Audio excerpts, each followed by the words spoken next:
continuar. Así es que, hermanos, miren qué bendición. Ya casi llegamos a la mitad del libro de los Salmos. Pero miren qué bendición. Y bueno, hay tanta enseñanza, tantas cosas que aprender de la palabra de nuestro Dios.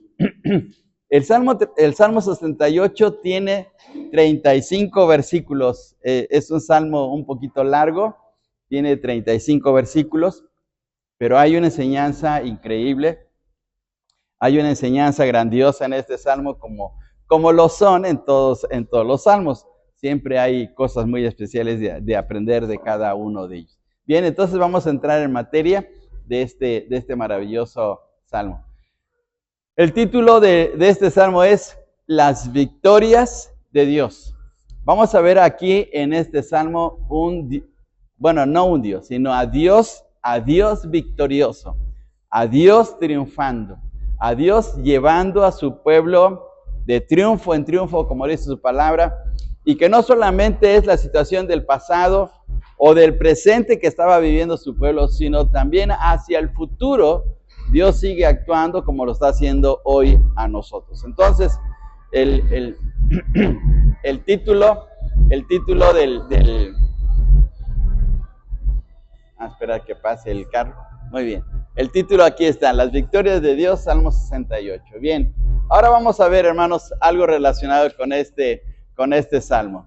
Primeramente, hermanos, este es un salmo de varias facetas. Es un salmo de alabanza, es un salmo histórico, es un salmo profético, porque va a ver hacia el futuro, hacia una situación muy especial, y hasta se ha mencionado que es un salmo mesiánico. Vamos a encontrar aquí un texto relacionado con el Señor Jesús, aunque no se menciona al Señor Jesús, no se menciona su persona, pero se menciona su obra, y ese texto está relacionado con la carta a los Efesios. Por eso es un salmo mesiánico. Inicia este salmo con las palabras de Moisés cuando se movía el arca. Por favor, les invito a leer el versículo 1 nada más del Salmo 68. A ver, todos juntos. Dice así: Levántese Dios, sean esparcidos sus enemigos, y hayan de su presencia los que le aborrecen. Como es lanzado, vamos a leer también el 2, por favor. Como es lanzado el humo, los lanzarás, como se derrite la cera delante del fuego, así perecerán los impíos delante de Dios. Bien, muy bien. Ahora, por favor, gracias, hermano Aldo, gracias por poner el sonido. Muy bien, vamos a pasarnos ahora hasta Números 10:35, por favor. Números 10:35. ¿Sí sabe dónde está el libro de Números, verdad, hermanos? 10:35. Muy bien. Si lo buscan en el Nuevo Testamento, ahí lo van a encontrar. ¿No, verdad, hermano? Estoy diciendo esto para que nos aprendamos los libros de la Biblia. Bien, 10:35 de Números. Ahora fíjense bien, hermanos, vamos a leer todos juntos este texto. 10:35, dice así: Cuando el arca se movía, Moisés decía: Levántate, oh Jehová, y sean dispersados tus enemigos, y huyan de tu presencia los que te aborrecen. Vean ustedes que estas palabras son las mismas palabras que aparecen en el versículo 1 del Salmo 68. Compárenlo ustedes y dense cuenta que son las mismas. Entonces, lo que sucede es que David, porque David es el que escribe este salmo, está recordando las palabras de Moisés porque en el contexto histórico, David sacó el arca del pacto de la casa de un levita que se llamaba Obed-Edom. Ahí se había quedado 3 meses el arca, pero resulta que David, la intención que tenía era llevarla hacia Jerusalén.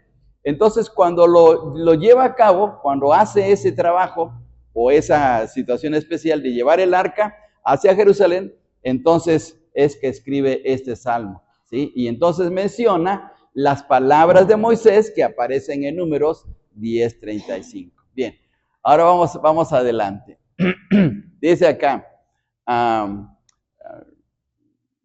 se mencionan aquí las victorias de Dios a favor de su pueblo en la salida de Egipto, en el desierto, en la tierra de Canaán y a través de la historia. Concluye con una invitación a las naciones para exaltar la grandeza de Dios. Entonces, Esos 35 versículos hablan precisamente de Dios victorioso con su pueblo, sacándolo de diferentes situaciones. Bien, ahora vamos a ver aquí.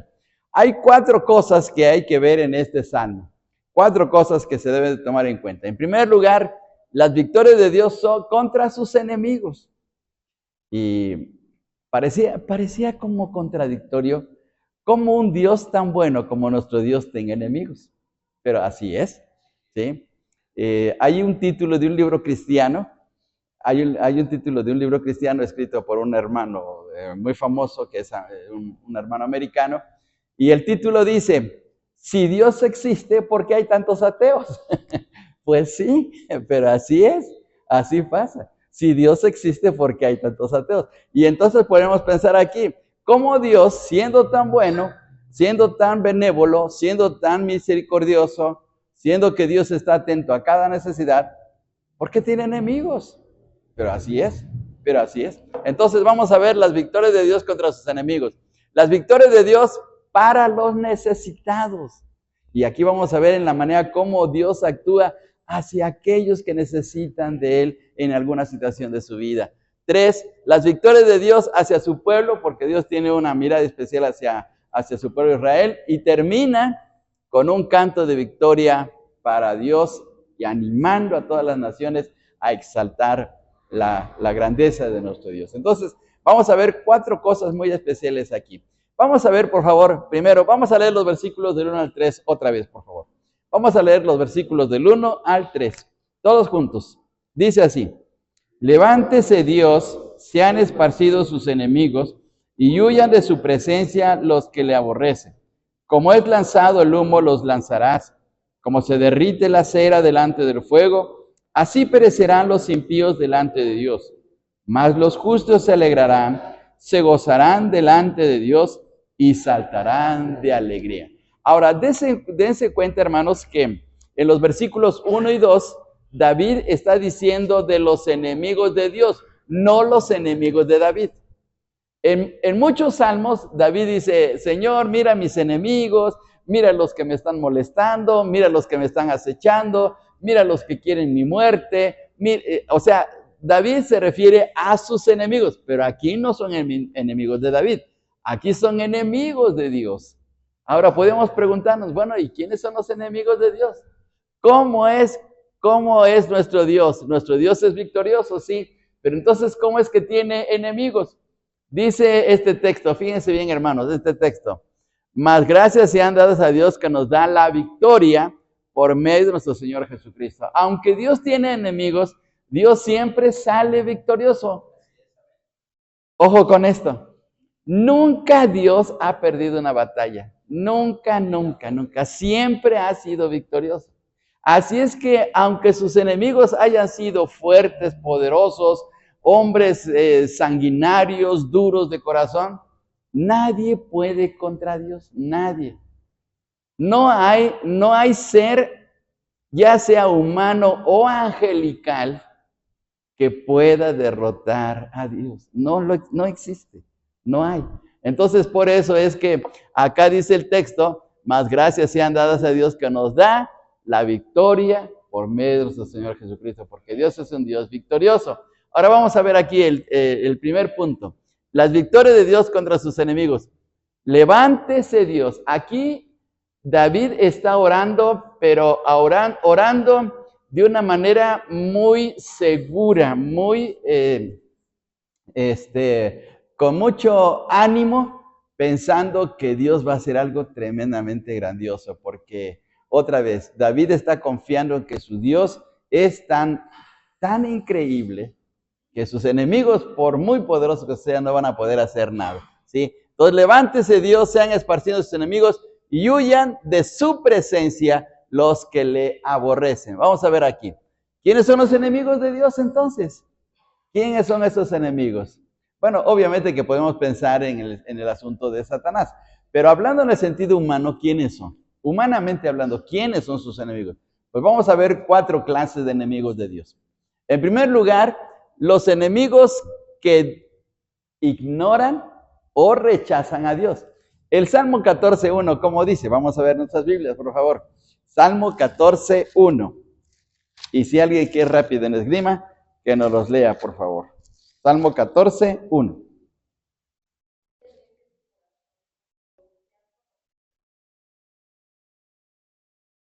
Muy bien, ahí encontramos un hombre que está negando a Dios. Dice, ¿quién dice? El necio. Dice el necio, en su corazón no hay Dios. Entonces, ¿quién es un enemigo de Dios? Aquel que lo está negando, que sabe que Dios es real, que sabe por la naturaleza, que sabe por su propia vida, que sabe porque ha habido circunstancias difíciles donde Dios le ha sacado, pero aún así lo está negando. Son de aquellos, de esas personas que dicen, no, yo hasta que no vea a Dios no voy a creer en Él. No puede ser, ¿sí? Hay cosas que creemos y no las vemos, ¿sí? Hay cosas que hay en la naturaleza que existen, que son reales, pero no las vemos, ¿sí? Pero así es. Entonces, ahí está el primer enemigo. El segundo enemigo es los duros de corazón, de aquellos que aunque les pasan cosas y que sufren consecuencias aún de su mismo pecado, pero cierran su corazón y se endurecen más rechazando a Dios. Vamos a Apocalipsis 16:9, por favor. Apocalipsis 16:9, y si alguien nos los lee, por favor. Apocalipsis 16:9.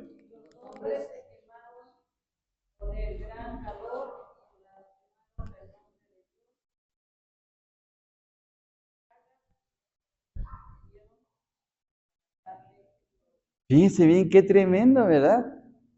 Estaban sufriendo, porque fíjense bien, dice el texto, y los hombres se quemaron con el gran calor. Hubo un gran calor y se quemaron. ¿Y qué hicieron? Blasfemaron, hablaron en contra de Dios por esa situación. Y luego dice que no se arrepintieron para darle la gloria a Dios. Entonces, qué dureza de corazón. Entonces, ahí están un grupo más de enemigos. Otro más. Los soberbios. Salmo 119:21. Alguien que nos lea, por favor. Salmo 119:21. Salmo 119:21.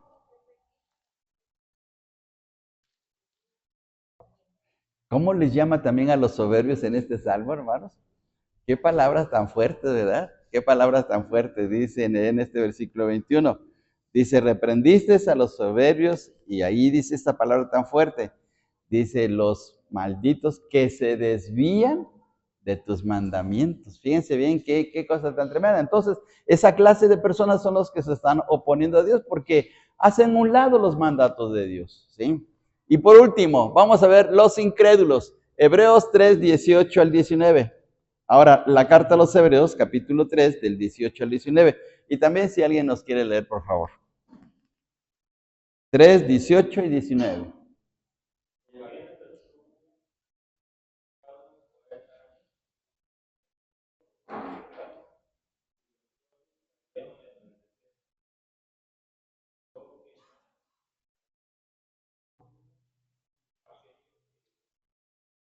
¿Y 19 también? Muy bien, es que usted empezó a leer desde el 17. Muy bien, ok. Muy bien, pero vean ustedes en estos dos versículos que ahora este tipo de personas fueron los mismos israelitas que estaban en el desierto, pero que no le creyeron al Señor, o sea, fueron incrédulos y entonces perecieron. Y si nos damos cuenta y leemos el libro de Éxodo, 10 veces tentaron contra Dios, Dios los enjuició, Dios los disciplinó y muchos de ellos murieron precisamente por ser incrédulos. ¿Recuerdan ustedes que la última o una de las situaciones que fue la que hizo que vagaran por 40 años en el desierto fue que el Señor mandó a los 2 espías a la tierra prometida para que investigaran, para que trajeran frutos y les mostraran las riquezas de esa tierra donde iban a morar? Y resulta que cuando llegaron los 2 espías, 10 de ellos empezaron a dar un mal informe porque dijeron que habían visto, ¿qué cosa? Gigantes. Y entonces dijeron, no podemos luchar contra esos gigantes y vamos a morir y nuestros niños también van a morir y empezaron a causar un serio problema que el capítulo 14 de Números dice que toda la noche lloraron los israelitas. Lloraron mal, porque Dios les había prometido la victoria. Y entonces, a causa de esa situación, la expedición de los 12 espías había tardado 40 días. Entonces Dios tomó los 40 días y los convirtió en 40 años. Y por eso estuvieron vagando, por su incredulidad. Y ahí murieron en el desierto. Fíjense bien que ninguno de los que salieron de Egipto entraron a la tierra prometida, solamente 2 personas. ¿Quiénes son las 2 personas únicas que salieron de Egipto y se lograron entrar a la tierra prometida? No, Aarón no, porque Aarón también murió. Incluso hasta Moisés murió. ¿Quiénes fueron las 2 personas que sí salieron de Egipto y lograron entrar a la tierra prometida? Josué y Caleb, nada más. Que fueron los únicos 2 dentro de los 2 espías que sí creyeron que podían vencer porque Dios les estaba dando la victoria. Entonces, miren, la incredulidad hace que nos convertamos en enemigos de Dios, porque no le creemos a Dios, desconfiamos de Dios. Y ese es un serio problema. Entonces, ahí está la situación. Ahora, ¿qué va a hacer Dios con sus enemigos? Ahora, no solamente está pensando en ellos, sino también de lo que va a hacer con ellos. Y en el Salmo dice, número 1, que serán esparcidos. Fíjense bien lo que dice el versículo 1. Levántese Dios, sean esparcidos sus enemigos. Primera acción, Dios los va a esparcir, los va a sacar fuera. ¿A dónde los va a mandar? Quién sabe, pero los va a sacar. 2, la segunda, hará que huyan de su presencia. La presencia temible de Dios les va a causar tanto terror que van a huir. Número 3, serán lanzados como humo. Fíjense bien, dice aquí en el versículo 2, como es lanzado el humo, los lanzarás. ¿Sí? Y por último, dice en el versículo 2, perecerán delante de Dios. Tarde o temprano van a ir a la muerte por causa de haber estado en contra de Dios. Miren, aquí Dios está actuando de una manera fuerte contra sus enemigos porque su corazón no es tan duro. Ahora, Dios siempre da un tiempo para el arrepentimiento.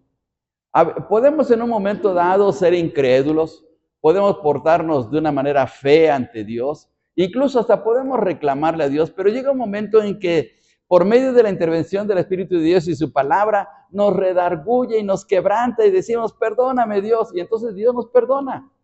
Pero este tipo de personas no, les pasan cosas y ni aún así cambian de actitud. Eso es lo terrible, por eso es que Dios actúa de una manera muy fuerte, ¿sí? Porque no hay sensibilidad en ellos. Bien, vamos acá adelante todavía. ¿Qué va a ocurrir entonces con los que sí aman a Dios? ¿Qué va a ocurrir con los que sí buscan a Dios y le aman y le obedecen? Pues aquí vemos. Miren cómo dice el versículo 3. Mas los justos se alegrarán, se gozarán delante de Dios y hasta saltarán de alegría por el gozo de saber que Dios está con ellos. ¿Y quiénes son los justos ahora, hermanos? ¿Quiénes son los justos ahora? Los que aceptan a Cristo, exactamente. ¿Usted ha aceptado a Cristo? Entonces, ¿usted qué es? Un justo. Muy bien, entonces ahí está la bendición, hermanos. Dios nos ayuda, Dios nos sostiene y ahí está esa bendición tan grande. Miren qué maravilloso. Bien, ahora vamos a ver este texto, por favor. En el versículo 2, en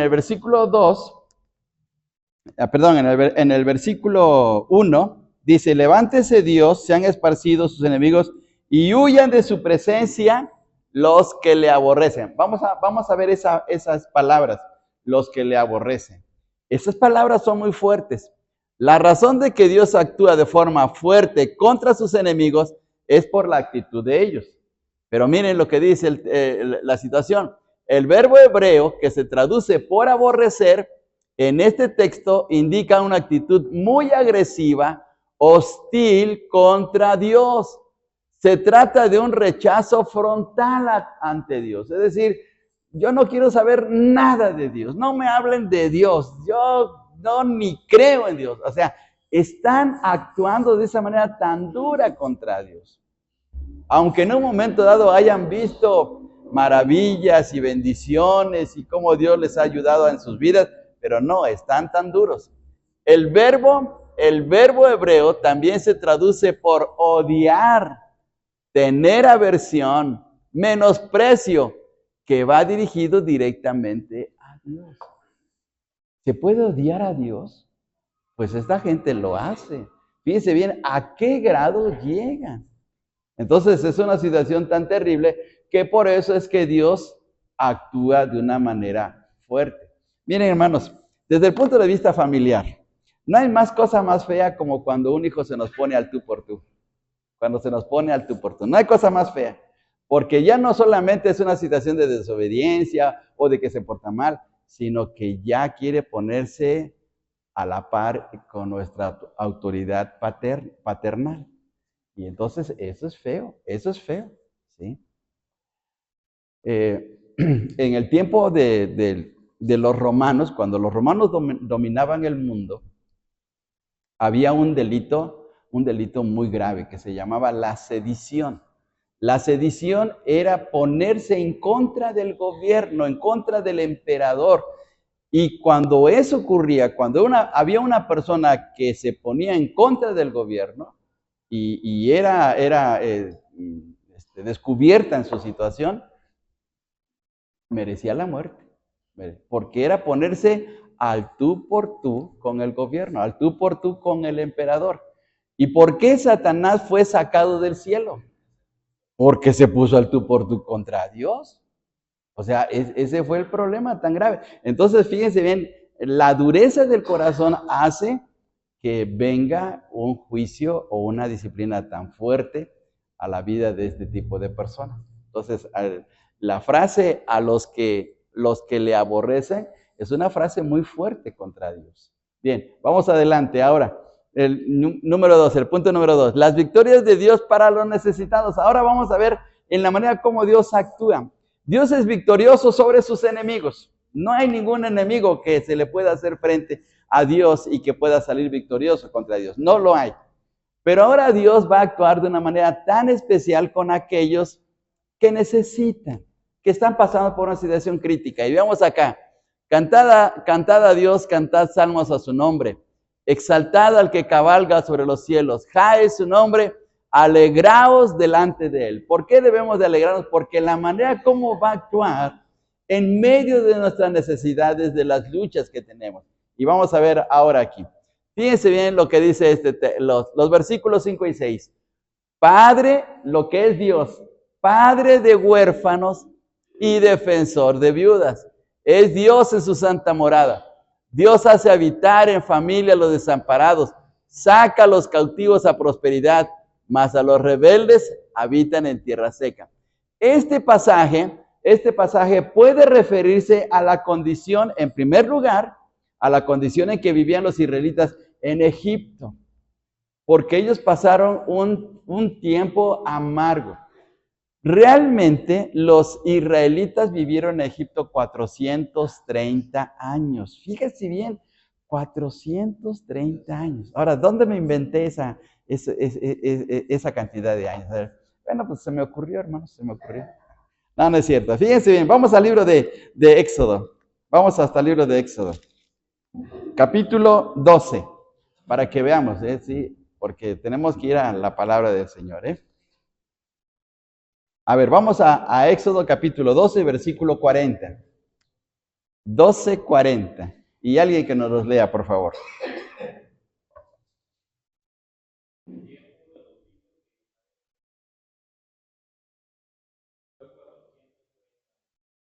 $430 años.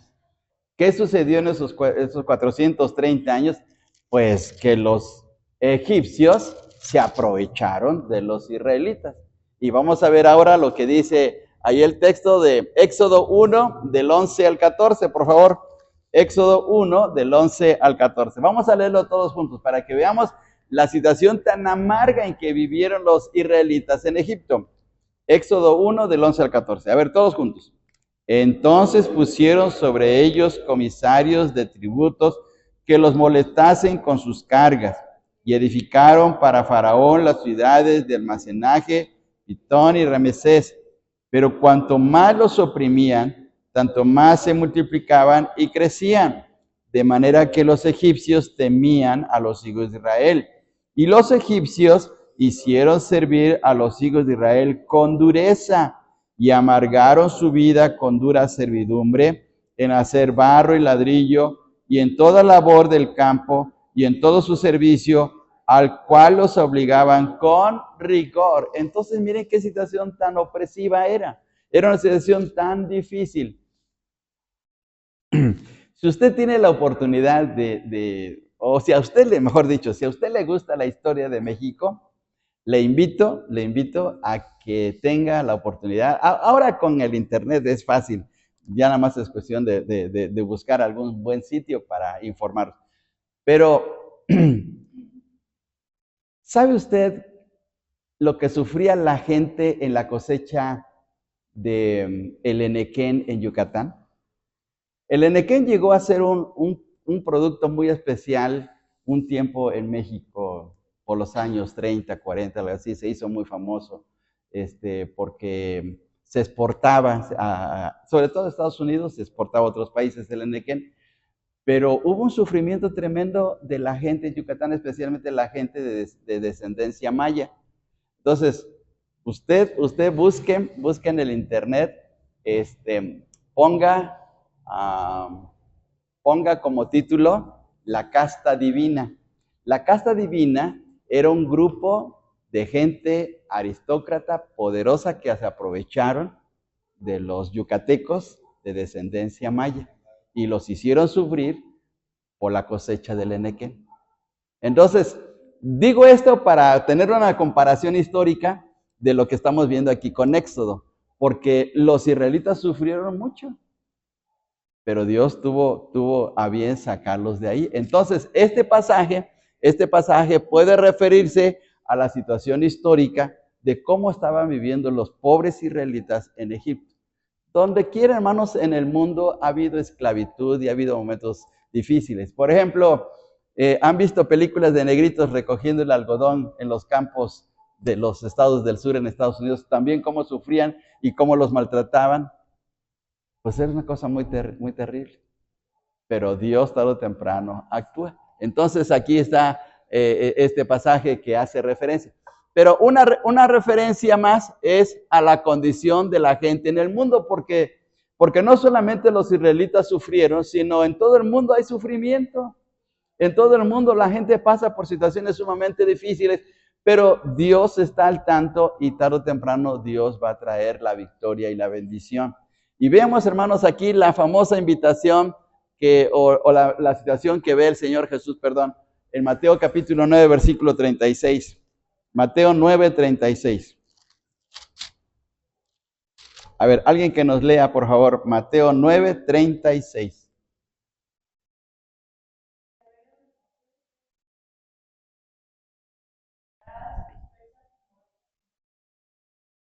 ¿Quién vio a las multitudes y tuvo compasión por ellos? El Señor Jesús, muy bien. Entonces veamos esta situación tan tremenda. Es que el Señor ve la condición en que vivimos. Y cuando a veces pasamos por momentos difíciles, tristes, lamentables, o sufrimos por alguna situación, miren, Dios es grande. Y Dios tiene compasión y amor hacia nosotros y nos ayuda a salir adelante. Fíjense bien lo que dice este texto. Al ver las multitudes, tuvo compasión de ellas porque estaban, ¿cómo estaban? Desamparadas y dispersas como ovejas que no tienen pastor. Entonces, Dios actúa de una manera grande y maravillosa hacia nuestras vidas. Lo que tenemos que hacer es acercarnos a Dios, clamar a Él, confiar de que Dios nos va a ayudar a salir victoriosos, porque Él va a actuar de una manera grandiosa en nuestras vidas, ¿sí? Bien, vamos a ver esta situación. Dice el texto que ya leímos, y amargaron su vida con dura servidumbre. Amargaron su vida. Y miren qué situación tan conflictiva a veces es vivir de esa manera. Pero Dios es grande. Vamos a ver ahora aquí. Dice aquí, Dios victorioso está atento a las necesidades, Dios victorioso está atento a las condiciones de los necesitados. Es Padre de huérfanos. O sea, a los huérfanos no los deja solitarios. Dios está actuando. Luego, es defensor de viudas. Da familia a los desamparados y prospera a los cautivos. Es la manera como Dios está actuando y los lleva a vivir una vida de victoria, de bendición, de ánimo, porque Dios es grande. Dios los saca. Como lo hizo con los israelitas de Egipto, así también lo hace hoy en nuestras vidas. ¿Y alguien puede decir de memoria el texto de Mateo 11:28? Eso, muy bien. Eso, venid a mí todos los que estáis cansados y cargados y yo os haré descansar. Entonces podemos acercarnos a nuestro Dios, podemos acercarnos a Él ya que siempre está dispuesto para ayudarnos a salir triunfantes ante las diferentes situaciones de la vida, pero tenemos que confiar en Él. ¿Sí? Si confiamos y ponemos nuestra fe en el Señor, Dios es grande y maravilloso, como lo ha hecho en su pueblo, lo está haciendo también en nosotros. Bien, vamos a ver ahora aquí el punto número 3. Número 3, las victorias de Dios hacia su pueblo. Dice el texto, bendito el Señor, cada día nos colma de beneficios, el Dios de nuestra salvación. Salmo 68, 19, todos los días Dios nos colma de bendición. ¿Creen ustedes que hoy hubo bendición? Sí, claro que sí, hoy hubo bendición. Y Dios siempre está actuando de esa manera. Entonces, fíjense bien, hay una cosa muy, muy interesante en este salmo, en el Salmo 68. En el versículo 11, la primera cosa que Dios hace para animar a su pueblo y llevarlos en victoria es que les da su palabra.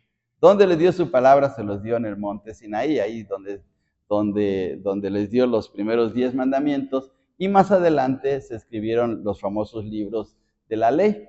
Entonces Dios les dio su palabra y a través de su palabra Dios los estaba dirigiendo o llevando para que vivieran de una manera correcta con todas sus necesidades provistas por parte de nuestro Dios. Entonces, ahora vamos a ver aquí en esta situación. Dios con su pueblo. ¿Qué hace Dios en su pueblo? Versículo 8. Vamos al Salmo 68 y versículo 8. Vamos a ver lo que dice este texto. 68, 8. Y si alguien, por favor, lo lee. La tierra tembló, también temblaron los cielos, ante la presencia de Dios. Aquel Sinaí tembló delante de Dios, el Dios de Israel. Muy bien. Note esta frase tan especial. Dice, también destilaron los cielos ante la presencia de Dios. Es una forma poética, estas palabras, una forma poética de que Dios les estaba dando el maná. El maná, es decir, el alimento que Dios les dio a los israelitas en el desierto. Pregunta bíblica, ¿por cuánto tiempo Dios les dio el maná al pueblo de Israel en el desierto? ¿Por cuántos años? Por 40 años. Por 40 años, fíjense bien.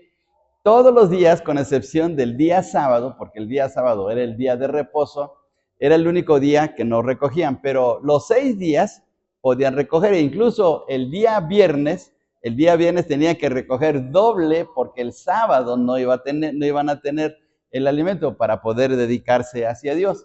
Entonces, por 40 años ellos estuvieron recibiendo el alimento. Fíjense, entonces es lo que dice aquí el texto. Destilaron los cielos ante la presencia de Dios, destilaron de ese alimento que a ellos no les costaba absolutamente nada. Entonces Dios les proveyó alimento en el desierto. Luego Dios los guió a través de su palabra, como en el versículo 11 que leímos hace un momento en la transparencia anterior. Dios les heredó una tierra. Vamos a ver los versículos 9 y 10, por favor. 9 y 10. Y alguien que nos lea. 9 y 10.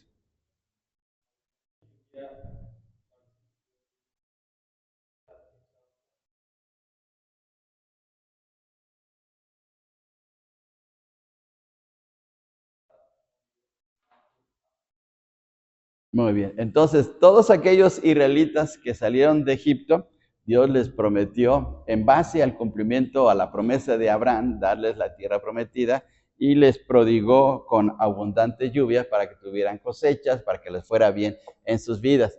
Y lo último, Dios venció a los enemigos de su pueblo, porque en la tierra de Canaán ya estaba poblada, ya había diferentes grupos, diferentes naciones pequeñas que estaban ahí asentadas, y entonces Dios le dio la victoria. Si leemos el libro de Josué, nos vamos a dar cuenta que a través de Josué los israelitas lograron vencer a 31 reyes que eran los que estaban ya asentados con su gente en la tierra de Canaán. Entonces Dios les dio la victoria, Dios los venció. Vamos al versículo 12, dice de la siguiente manera: huyeron reyes de ejércitos, y las que se quedaban en casa repartían los despojos. Es decir, que de haber vencido a esos reyes, Dios les concedió tener sus riquezas de toda esa gente que ya estaba viviendo ahí. Entonces Dios cumplió su promesa a Abraham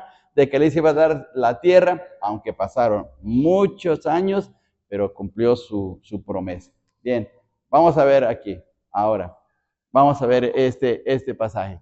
La experiencia en el desierto fue recordada en el canto de Débora en el tiempo de los jueces. Jueces capítulo 5, versículos 3 y 5.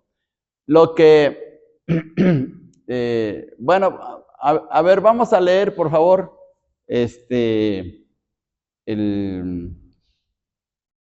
vamos a leer en Jueces capítulo 5. Jueces capítulo, para que lo leamos directamente ahí. Jueces capítulo 5, de los versículos del 3 al 5. Jueces 5, del 3 al 5. Y a ver, lo leemos todos juntos. Dice así: oíd reyes, escuchad príncipes, yo cantaré a Jehová. Cantaré salmos a Jehová, el Dios de Israel. Cuando saliste de Seir, oh Jehová, cuando te marchaste de los campos de Edom, la tierra tembló y los cielos destilaron, y las nubes gotearon aguas. Los montes temblaron delante de Jehová, aquel Sinaí delante de Jehová, de Dios de Israel. Y es lo mismo. Ahora, noten ustedes y comparen estas palabras que aparecen aquí en Jueces con lo que acabamos de leer en los versículos 8 y 9. En el 8 y 9 es lo mismo, pero esas palabras están en el canto de Débora. Entonces, quiere decir que de una manera didáctica, para poder recordar lo que Dios había hecho en su pueblo y poder confiar en esas victorias tan especiales de parte de Dios, pues tenían que estar cantando lo que Débora les había enseñado, y ahora en este salmo se vuelve otra vez a recordar esta situación. Bien, entonces aquí lo tenemos, y veamos acá las palabras en rojo, que es lo mismo que leímos en el Salmo 68. Bien, ahora vamos acá adelante. Dios con su pueblo en la tierra de Canaán. ¿Qué ocurrió en la tierra de Canaán? Otra vez, Dios venció a los reyes, pero también Dios moró con su pueblo, versículos 15 y 16. Versículos 15 y 16. También si alguien lo quiere leer, por favor.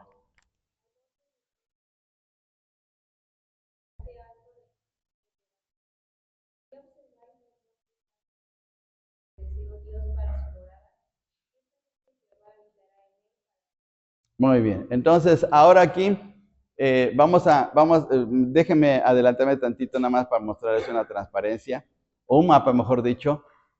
Aquí está Basán. Entonces, aquí estaba este monte, lo que está dando a entender que Dios estaba morando ahí con ellos. Aunque se menciona el monte Sinaí, que es donde Dios les dio la ley a su pueblo en el desierto, ahora en la tierra prometida, en el monte de Basán, ahí Dios también estaba acompañándole. Lo que Dios quiere hacerle notar a su pueblo es que Dios estaba con ellos, aún en medio de las circunstancias difíciles que ellos tenían que enfrentarse a los habitantes de la tierra de Canaán. Dios estaba ahí ayudándoles, ¿sí? La narración bíblica dice que los israelitas conquistaron el reino amorreo de Basán durante el reinado del rey Og, aquí en esta región, y Basán fue objeto de disputa entre los reinos de Israel y los sirios. Más adelante hubo pleitos entre los israelitas y los sirios. La importancia bíblica de esta región es que era famosa por su ganadería y por su madera, por sus árboles, los robles que había en ese lugar. Pero Dios les había dado esa bendición. Dios estaba morando con su pueblo y desde el monte de Basán los estaba vigilando. Ahora, Dios también protegió a su pueblo, versículos 17 y 18. Alguien que nos lea, por favor. 17 y 18.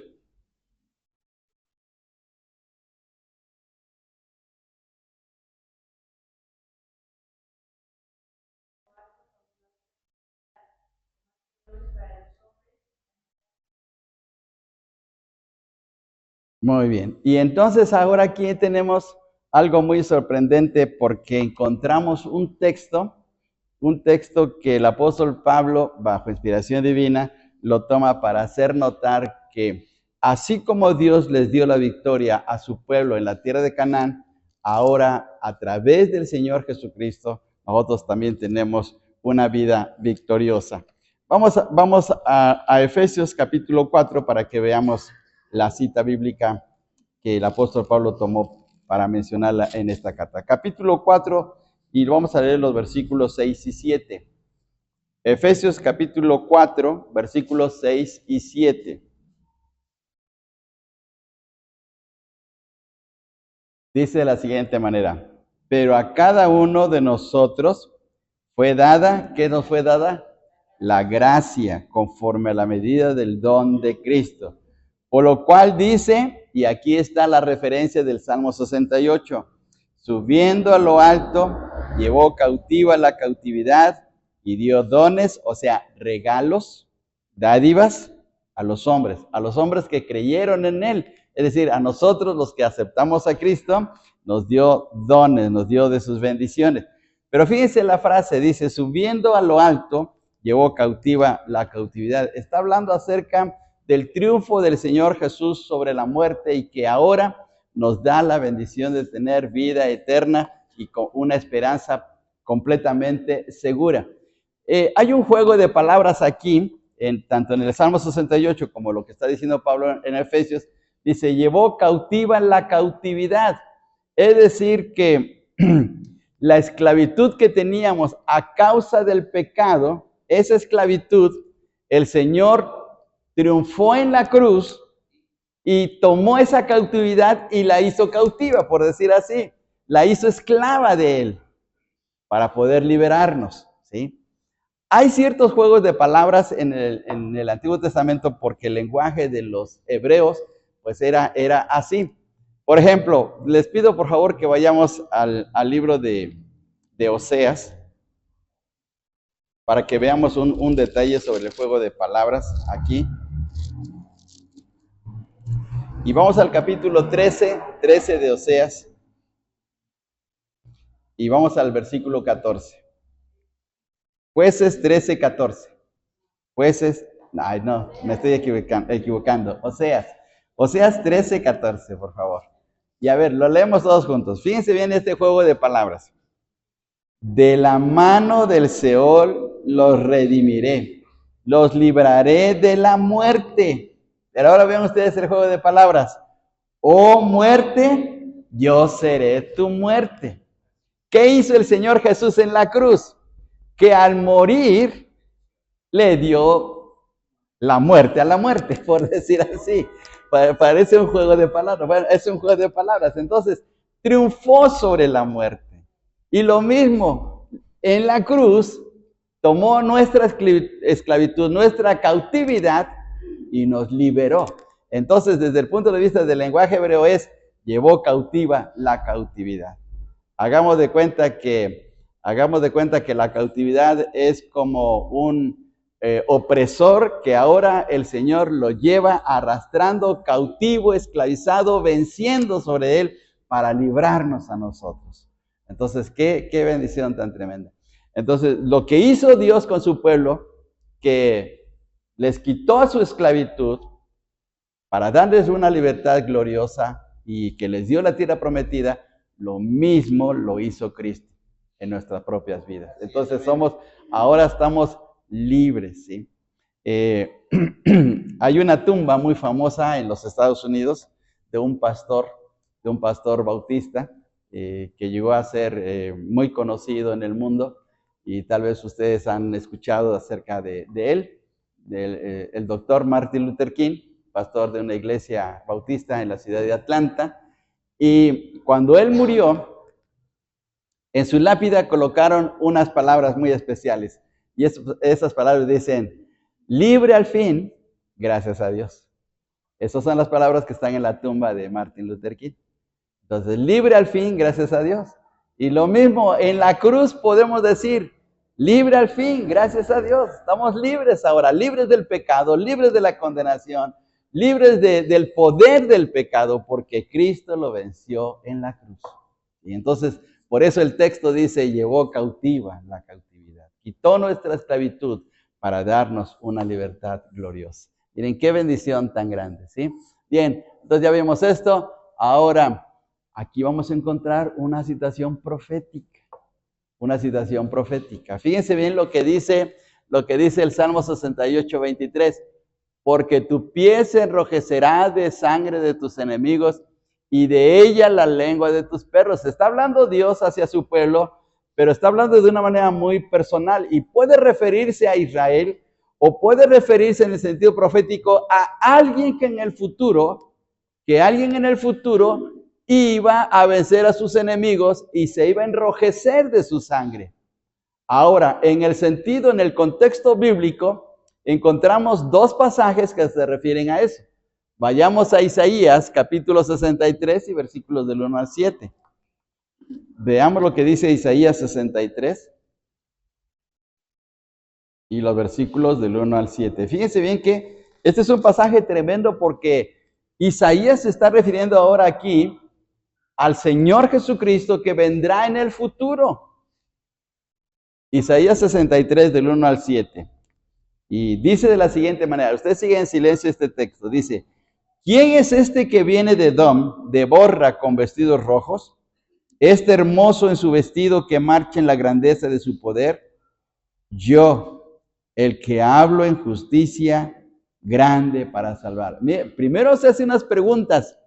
¿Quién es el que viene de tales lugares con sus vestidos rojos de la sangre? Pero luego dice, yo. ¿Quién es yo? Es el Señor. El yo es el Señor. Yo el que hablo en justicia grande para salvar. ¿Por qué es rojo tu vestido y tus ropas como del que ha pisado en lagar? He pisado yo solo el lagar de los pueblos, y de los pueblos nadie había conmigo. Los pisé con mi ira y los hollé con mi furor. Su sangre salpicó mis vestidos y manché todas mis ropas. Porque el día de la venganza está en mi corazón y el año de mis redimidos ha llegado. Miré y no había quien ayudara, y me maravillé que no hubiera quien sustentase. Y me salvó mi brazo y me sostuvo mi ira. Y con mi ira hollé los pueblos y los embriagué en mi furor, y derramé en tierra su sangre.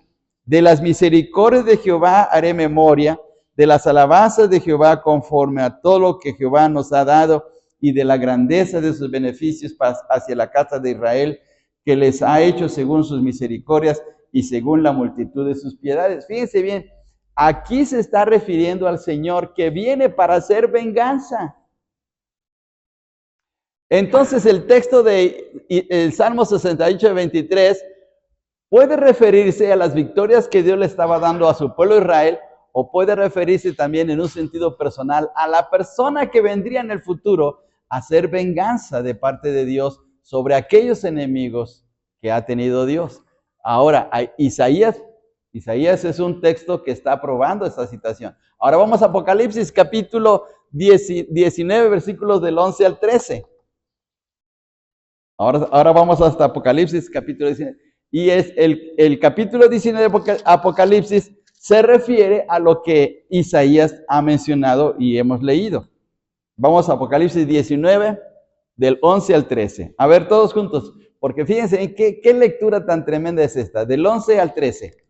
Entonces vi el cielo abierto, y he aquí un caballo blanco, y el que lo montaba se llamaba Fiel y Verdadero, y con justicia juzga y pelea. Sus ojos eran como llama de fuego, y había en su cabeza muchas diademas, y tenía un nombre escrito que ninguno conocía sino él mismo. Estaba vestido de una ropa teñida en sangre, y su nombre es el Verbo de Dios. ¿Quién es esa persona? Es Cristo, es el Señor Jesús, que en su segunda venida ya no va a ser para ser humillado, ya no va a ser para ser escupido, ya no va a ser para que el hombre se burle de él, sino ahora va a venir para establecer su justicia y poner quietas a las naciones, y entonces va a haber derramamiento de sangre. Y dice que sus vestiduras blancas van a estar salpicadas de la sangre de sus enemigos, porque se burlaron de él. Entonces se va a cumplir lo que el apóstol Pablo menciona en Filipenses capítulo 2, que entonces toda rodilla se va a doblar delante de él, porque él es el Señor. Y el mundo tendrá que reconocer. Bien, entonces, ¿qué texto tan tremendo este de Salmo 68, versículo 23? Porque puede referirse por una parte a Israel, pero también puede referirse proféticamente al Señor Jesús. Por eso es que el Salmo 68 se puede interpretar como un salmo mesiánico, que tiene que ver con la venida, la segunda venida, mejor dicho, del Señor Jesucristo. Bien, vamos aquí todavía. Ahora veamos lo que dice este texto. Mateo 27, 25. Y respondiendo todo el pueblo dijo, su sangre sea sobre nosotros y sobre nuestros hijos. ¿Recuerdan ustedes que Pilato, cuando tenía al Señor Jesús y que estaba defendiéndolo, déjenme hacerles un paréntesis, en el Evangelio de Juan, en el capítulo 19 de Juan, 3 veces Pilato dijo, no hallo delito en él. El mismo Pilato se dio cuenta de la inocencia del Señor Jesús y les dijo, no hallo delito en él, pero el pueblo estaba tan enardecido, estaba tan obsesionado en darle muerte a Jesús, y los sacerdotes y los fariseos y todo ese grupo de religiosos que querían la muerte del Señor, dijeron estas palabras. Dijeron estas palabras. ¿Y cuándo se va a cumplir esto? Cuando venga el Señor por su segunda vez. Entonces su sangre va a caer sobre ellos. Y miren qué sentencia dijeron. Su sangre sea sobre nosotros y sobre nuestros hijos. Miren qué maldición se echaron esta gente. Bueno, entonces veamos la relación que hay con el Salmo 68. Vamos más adelante, ya vamos a terminar, hermanos. Las naciones deben reconocer el poder victorioso de Dios y alabarlo con cantos. Los versículos 24 y 25. Regresamos al Salmo 68. Salmo 68. Salmo 68, 24 y 25. Dice así.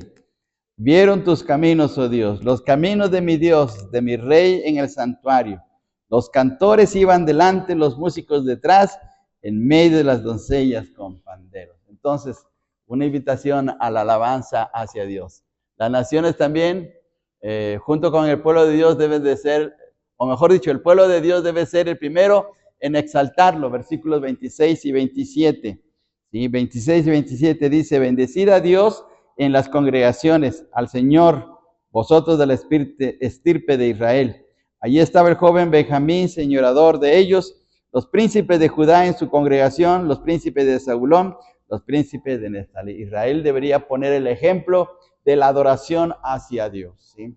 Entonces, si queremos que la gente adore a Dios, nosotros debemos de poner el ejemplo, ¿sí? Así que debemos de tomar en cuenta esto. Luego, ofrecer dones en su templo, versículo 29. ¿Cómo dice el versículo 29 todos juntos?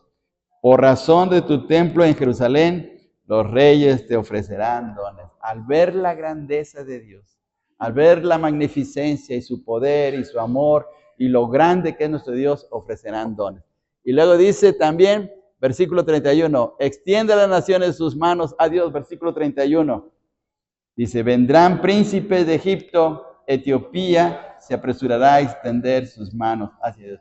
¿Por qué van a extender sus manos? Porque es una demostración de su necesidad de Dios, su deseo de acercarse a Dios, su deseo de que Dios haga la obra en sus vidas, ¿sí? Por eso van a extender sus manos. Por último, canto de victoria para Dios. Termina este salmo con una exaltación grandiosa a Dios. Los versículos del 32 al 35, una invitación a todo el mundo a venir a reconocer a Dios y exaltarle. reinos de la tierra, dice, cantad a Dios, cantad al Señor. ¿Sí? Entonces, la enseñanza de este salmo, versículos 32 al 35, no son los dioses cananeos, ni los poderes malignos, sino Jehová, quien es Señor sobre todo. 2. El reconocer este gran poderío de Dios y su manifestación en su pueblo produce alabanza y humildad. El pueblo celebra con inmenso y profundo gozo la magnificencia y el poder de Dios. Y por último, por lo tanto, el pueblo de Dios ha de servir, cantar y adorar en el poder y el vigor que Él le da. Dios nos da. Entonces debemos de exaltarlo, debemos de agradecerle. Cada vez que nos levantemos en las mañanas, debemos decir, gracias Dios por este día, gracias por tus bendiciones, y aunque tal vez tenga un problema que resolver, pero gracias porque estás conmigo y tú me vas a sacar adelante, porque Dios es grande, Dios nos da la victoria, Dios nos lleva de triunfo en triunfo, día tras día. Dice el Salmo 23:1, Jehová es mi pastor, ¿qué más? Nada me va a faltar, nada me va a faltar. Mire, creamos esto, ¿sí? Creamos que Dios es grande.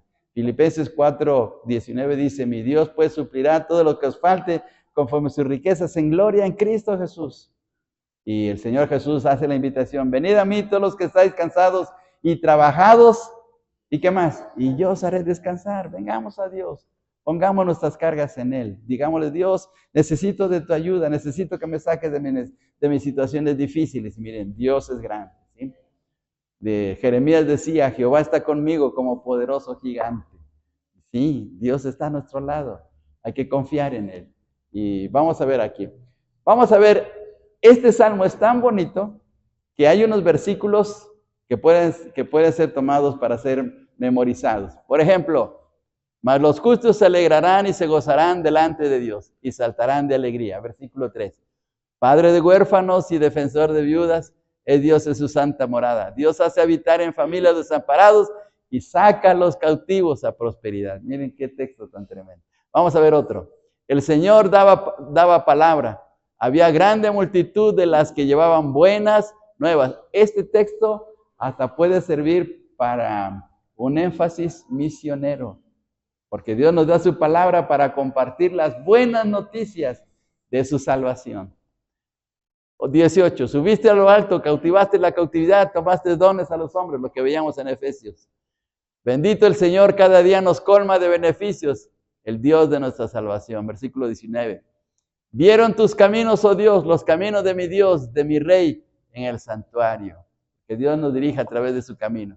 Tu Dios ha ordenado tu fuerza, confirma, oh Dios, lo que has hecho para nosotros. Versículo 28. Entonces veamos qué textos y qué palabras tan tremendas hay aquí en este maravilloso salmo.